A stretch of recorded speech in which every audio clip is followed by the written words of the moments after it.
Hello tout le monde! Je vous retrouve dans une nouvelle vidéo pour vous parler de la difficulté des études médicales et surtout aujourd'hui de la pression associée à ces études.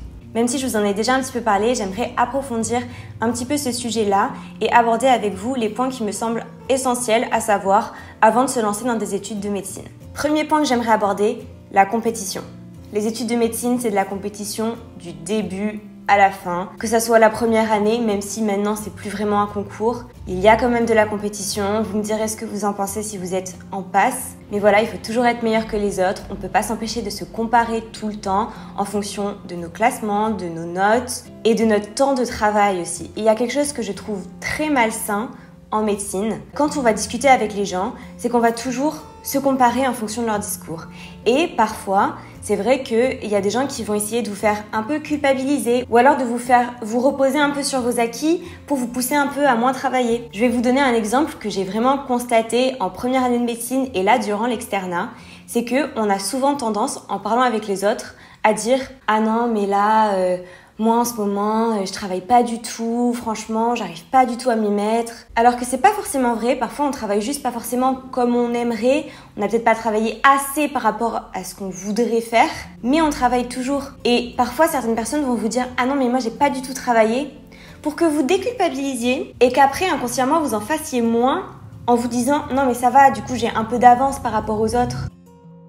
Alors je dis pas que c'est toujours mal intentionné quand on dit ça. Moi-même ça m'arrive parfois sans trop m'en rendre compte parce que voilà, j'ai pas bossé comme j'aimerais, j'ai pas bossé assez. Donc ça m'arrive de dire ah ouais non mais là en ce moment je travaille pas. Et j'ai l'impression que inconsciemment il y a toujours un petit peu ce jeu avec les autres de comparaison et de pas trop dire aux autres qu'on travaille parce qu'il faut pas trop le montrer. Comme ça après si on réussit pas, on pourra dire ah oui mais là c'est parce que j'ai pas assez travaillé. Alors qu'en fait on travaille tout le temps.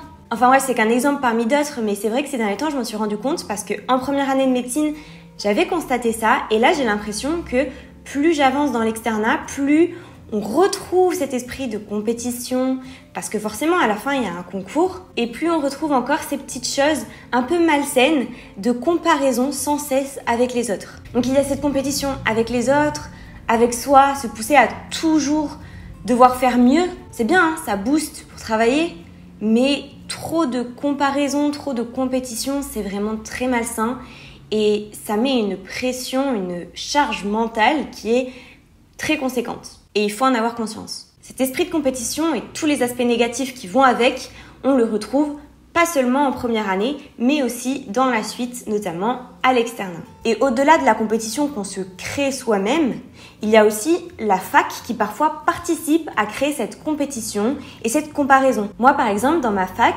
à l'externat, donc de la 4e à la 6e année de médecine, on a des stages d'été. Et pour choisir notre stage d'été, on a un classement qui est fait au mérite. C'est-à-dire qu'ils ont pris les notes du premier semestre de tout le monde et ils ont fait un classement à partir de ça. Donc déjà, le principe est moyen, mais le pire, c'est qu'ils affichent ce classement et le rendent public à tout le monde. C'est pas crypté en numéro étudiant, non, c'est avec le nom de la personne et son classement à côté.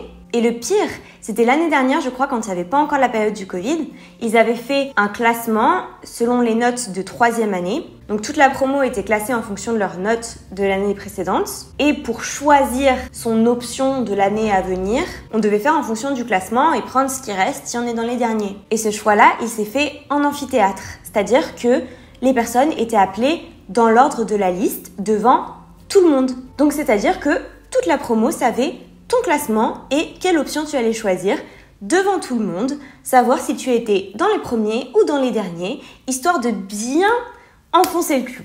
Donc même quand on essaye soi-même de pas trop se mettre la pression, on a tout autour qui vient nous rajouter de la pression et de la compétition. C'est en ça que je trouve ces études pas saines du tout. Deuxième point que j'aimerais aborder, c'est la charge de travail.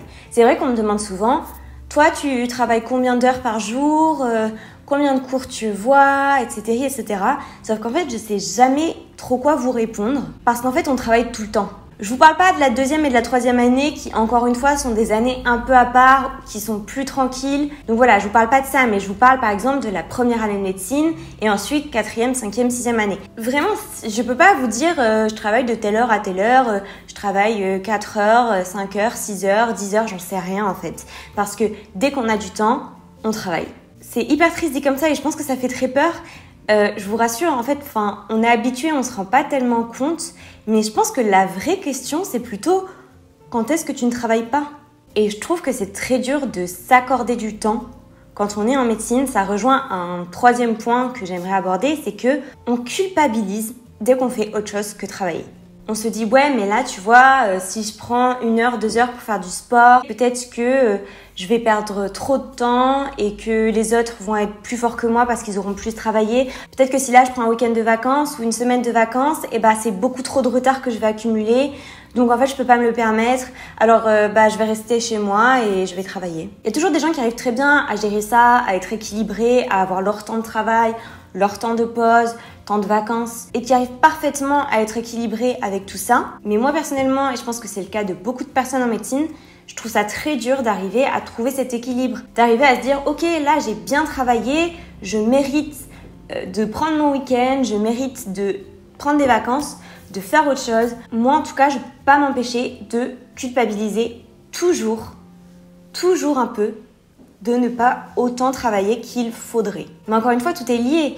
Comme il faudrait que quoi? Comme il faudrait selon les autres, comment la fac voudrait qu'on travaille. En fait, encore une fois, c'est de la comparaison par rapport aux autres, par rapport aux notes, par rapport à l'ensemble de cette compétition. Donc oui, c'est toujours compliqué de jongler entre vie professionnelle, travail, études et vie personnelle, parce que les études viennent bouffer toute la vie personnelle. Dès qu'on a un peu de temps, on travaille et c'est vrai qu'on a tendance à délaisser un peu nos proches, mais il faut absolument arriver à se dégager ce temps-là parce que sinon c'est juste intenable, C'est pas possible de ne faire que bosser tout le temps.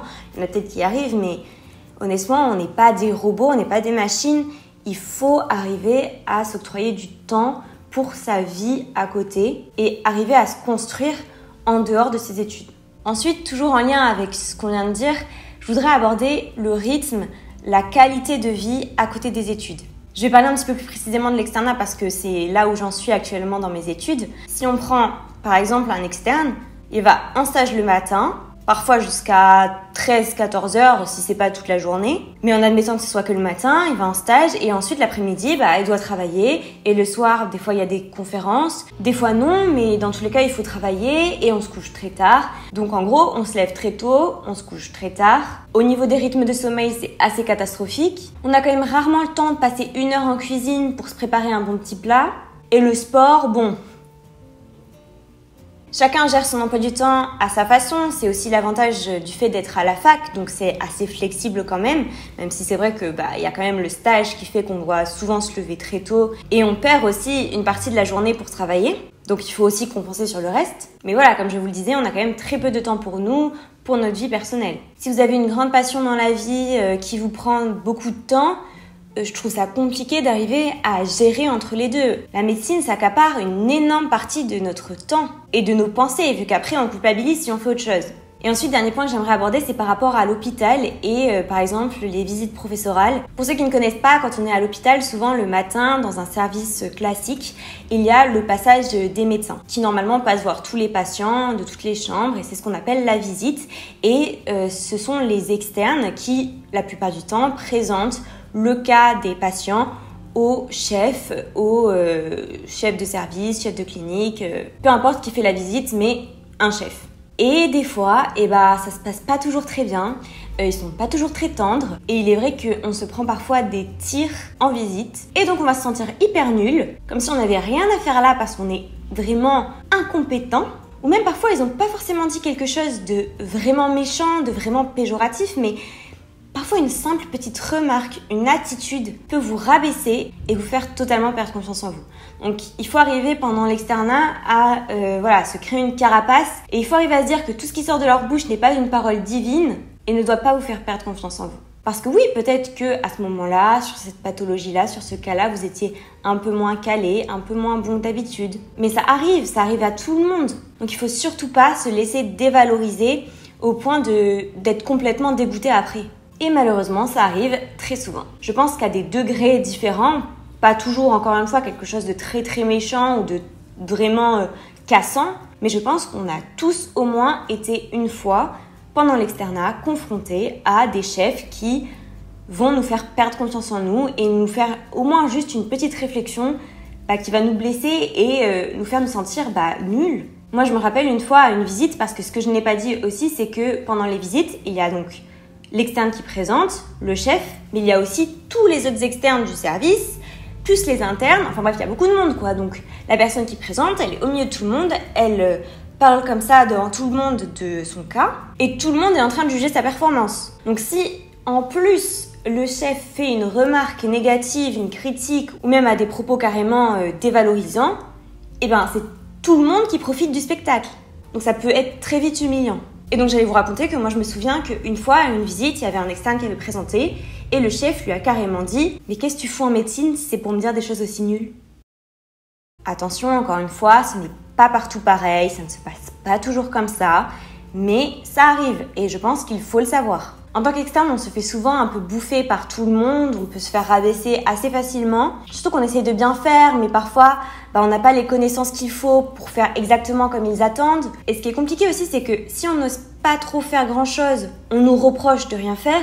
Mais si on prend trop d'initiatives, on va nous reprocher d'avoir fait quelque chose pas bien, pas comme ils attendaient que ça soit fait. Donc souvent à l'hôpital, c'est vrai qu'on marche beaucoup sur des œufs et je trouve que ça rajoute encore plus de pression quand on est étudiant en médecine. Bon voilà, écoutez, je pense que j'ai fini de vous dire ce que j'avais envie d'aborder. Si jamais vous avez des petites anecdotes, n'hésitez pas à le dire en commentaire et à ajouter vous aussi votre vision des choses, ce que vous trouvez qui participe à la pression dans les études médicales.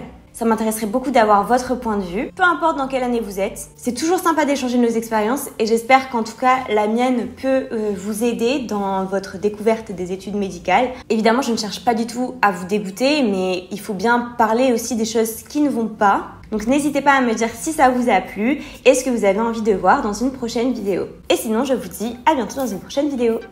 Bye!